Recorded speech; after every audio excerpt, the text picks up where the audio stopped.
Peace in the Middle East.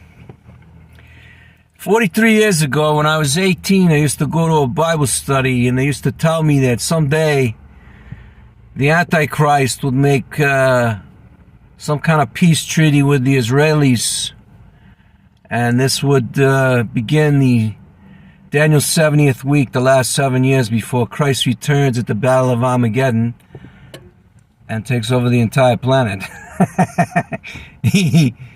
43 years ago, they said there'll be this peace treaty. There'll be some kind of a peace treaty. But if you really look at Daniel 9:27, it just says, he, the prince that shall come, the Antichrist, will make a covenant with many, or he will confirm a covenant with many. So the word confirm there in the Hebrew means he will make it strong, and he will agree to it. So it could be a treaty or a covenant, an agreement, a pact that's already been agreed to, and then later on he strengthens that agreement. And in the midst of that 7-year period, the Great Tribulation will begin.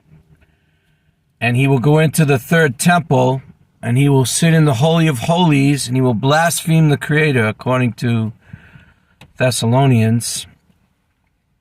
And this will begin the 42-month Great Tribulation period. So, what I'm saying is that the covenant with many, it doesn't say anything about peace. It just says there'll be a covenant with many. I believe it's some kind of an agreement with the UN that's probably already occurred. October of 24, the UN agreed to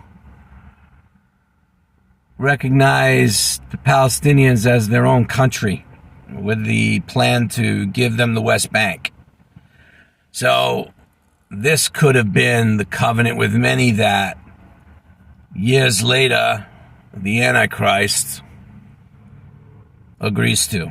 And then he gets put in as head of the UN, and he turns against the Israelis and takes over Jerusalem, takes over the nation of Israel, and imposes that agreement with many. He makes that strong by supporting that prior agreement. So that's how I understand Daniel 9:27. I hope this clears up some misconceptions that people have about there being a peace treaty with Israel.